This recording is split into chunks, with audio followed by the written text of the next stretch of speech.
Story 1. The Crying Bridge. A long time ago in a quiet part of Toronto, there was a mysterious road called Old Finch.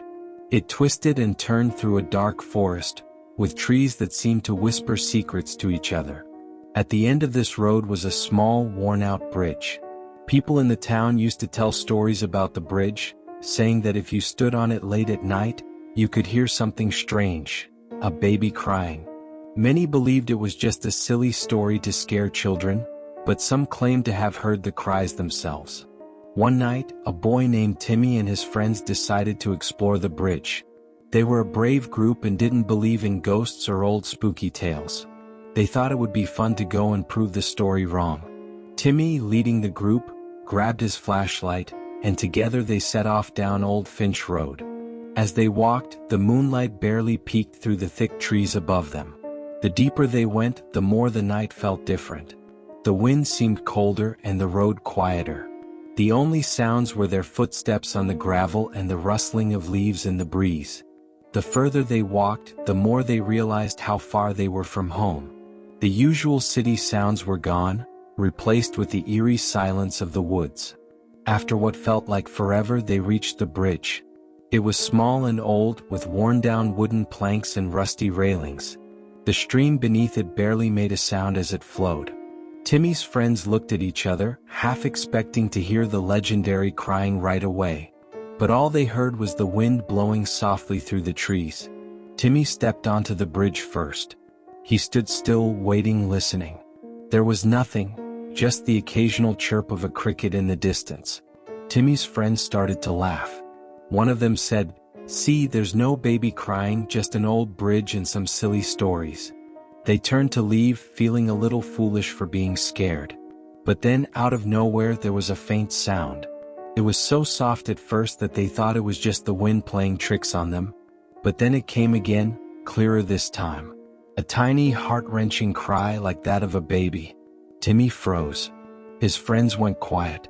The sound was unmistakable now. A baby crying, far away yet close enough to make their skin crawl. They all looked around, shining their flashlights into the dark woods, expecting to see someone, maybe a lost baby or a prankster. But there was nothing. No one. The crying grew louder, but they still couldn't see where it was coming from. It echoed in the night, making it impossible to tell its source. Timmy felt a chill crawl up his spine. His friends started to back away, their faces pale with fear. One of them whispered, "Let's get out of here," and they all began to slowly walk back toward the road, leaving Timmy standing on the bridge. But something stopped Timmy from moving. He couldn't shake the feeling that something was wrong, that there was more to this bridge than just an old tale. He listened closely, and for a brief moment, the crying stopped. In its place, he heard a soft whisper, so faint it could have been the wind, but he swore it was real. The whisper said, "Help me." Timmy turned around quickly, scanning the dark, but again there was no one. His friends were already farther down the road, too scared to wait any longer. Timmy's heart pounded in his chest, but something urged him to stay. He felt drawn to the edge of the bridge, where the sound seemed strongest. As he stepped closer, his flashlight beam caught something small and shiny on the ground, half buried in dirt and leaves. He crouched down and picked it up, a silver baby rattle. It was old and tarnished, but it was unmistakably a rattle. His hand trembled as he held it, the weight of it feeling heavier than it should. The moment he touched it, the crying started again, louder than before, as if the baby was right next to him. The sound was so close now, so loud, but there was still no baby. Just Timmy, alone on the bridge, holding the rattle. His friends, realizing he hadn't followed, called out to him from the road, their voices shaky. But Timmy couldn't move. He looked around, his flashlight flickering, and that's when he saw her. At the other end of the bridge, standing just at the edge of the shadows, was a figure. It was a woman, dressed in a long, flowing gown that shimmered in the moonlight. Her hair was wild and tangled, covering most of her face. She didn't move, didn't say anything. She just stood there watching him. Timmy's breath caught in his throat. He wanted to run, but his legs felt frozen in place. The woman raised one hand, slowly, as if reaching out to him. The crying became almost unbearable, echoing through his head. Timmy's heart raced faster, and without thinking, he dropped the rattle. The moment it hit the ground, the crying stopped. Silence. The woman was gone. Just like that, she vanished into the shadows as if she had never been there.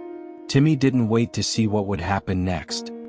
He turned and ran, faster than he had ever run before, catching up with his friends who were waiting for him at the edge of the road. They asked him what had happened, but Timmy couldn't find the words. All he knew was that he had to get far away from that bridge. From that night on, Timmy never spoke of what he had seen. But some say if you go to that bridge on Old Finch Road late at night, you can still hear the soft cries of a baby. And if you find the old silver rattle, beware. Because once you touch it, you may never be able to leave. Story 2. The Ghost in the Trees. Once upon a time, there was a girl named Sarah who loved to ride her bike around her neighborhood. One sunny afternoon, her mom warned her to be careful not to go too far. But Sarah was feeling particularly adventurous that day.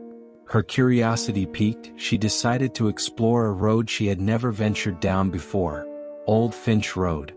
The moment Sarah pedaled onto the road, she was surrounded by towering trees that loomed overhead like silent sentinels. The air was thick with the scent of damp earth and leaves, and the only sounds were the chirping of birds and the gentle rustle of branches swaying in the breeze. Excitement bubbled within her, but as she rode deeper into the woods, the sky began to darken ominously, and the wind started to howl like a distant wolf. The trees swayed and creaked as if they were whispering secrets to one another, their leaves shimmering with an eerie glow. Then just as she rounded a bend, disaster struck. With a sharp snap, Sarah's bike chain broke, sending her tumbling to the ground. She landed softly on a bed of moss, unharmed but shaken.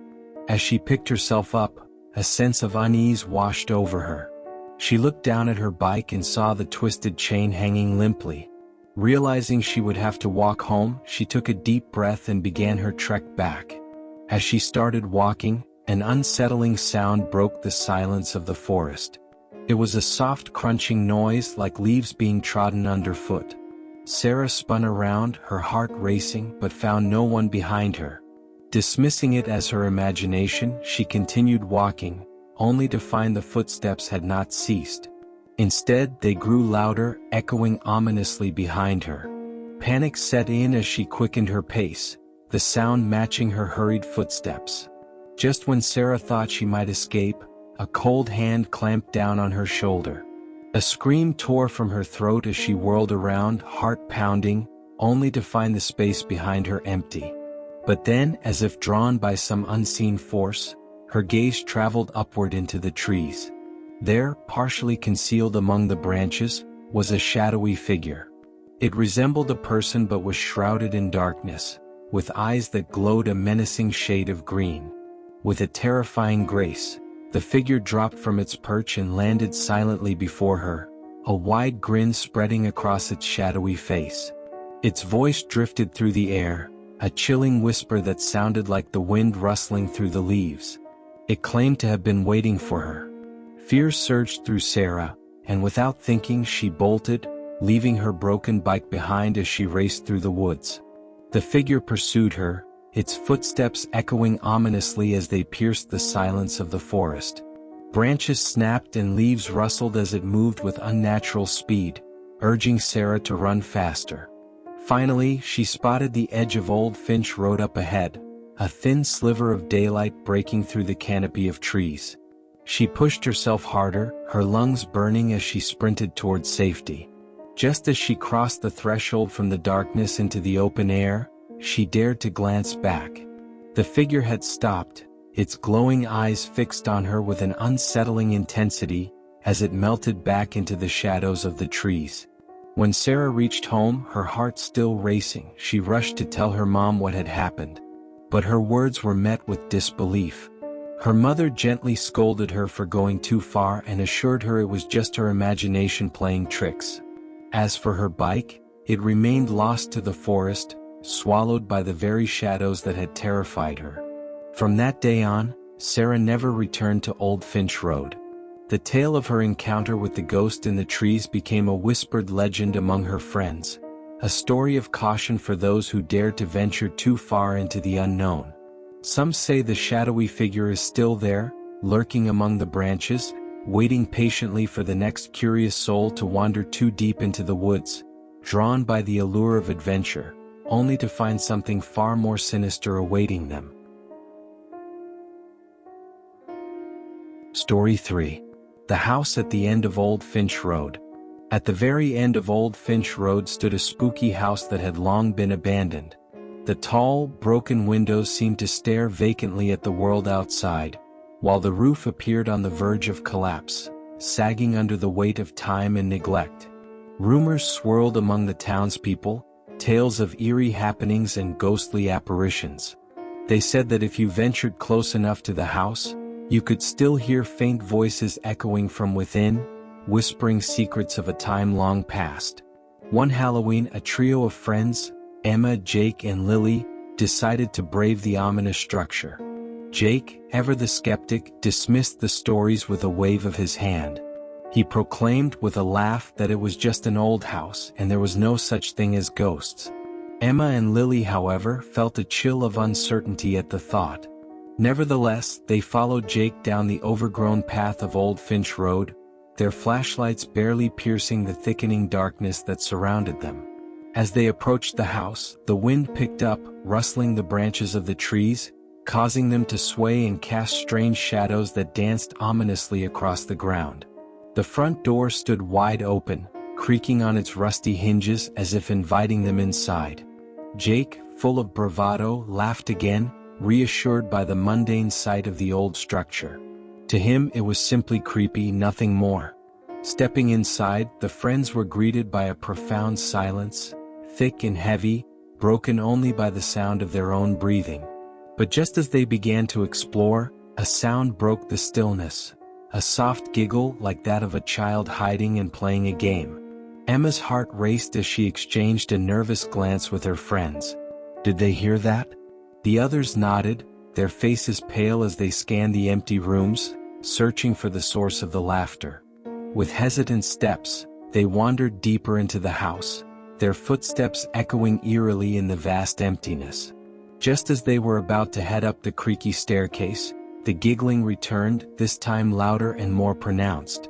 It was definitely coming from above, calling to them with a haunting allure. Despite their instincts screaming for them to turn back, curiosity propelled them up the stairs. Each step felt heavier than the last, and the air around them grew colder, almost electric. The giggling morphed into hushed whispers, wrapping around them like a chilling fog. Reaching the top, they were met with a sight that froze them in place.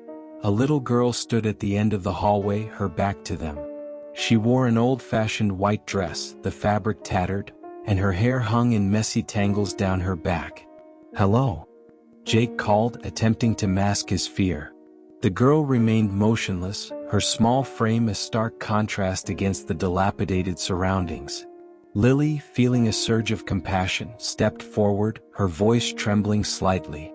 "Are you lost?" The girl turned slowly, revealing eyes that were completely black, two endless voids that seemed to absorb the light around her. Her face twisted into a chilling smile that sent shivers down their spines. "Do you want to play with me?" she asked, her voice echoing through the dim corridor, reverberating off the peeling wallpaper. Before any of them could respond, a sudden violent force slammed the doors around them shut, sealing them in. The house began to shake, walls quaking as if the very foundation of the building was protesting their presence. The girls' giggles morphed into manic laughter, filling the hallway, echoing in their ears. Panic surged through Emma, Jake, and Lily, and they raced down the staircase, hearts pounding, adrenaline surging as the realization of their peril sank in.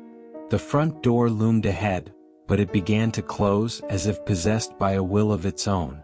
They launched themselves forward, narrowly escaping as the door slammed shut behind them with a deafening crash. Breathless and terrified, they turned to look back at the house, its silhouette dark against the night sky. The little girl had vanished, leaving no trace behind. From that day on, the friends never spoke of their terrifying encounter. The memory lingered in their minds like a shadow, haunting their thoughts. But the stories persisted, whispered among the townspeople. On dark, windy nights, those who walked by the house claimed they could still hear the sound of a little girl giggling, her laughter a ghostly invitation, forever waiting for someone to play with her again.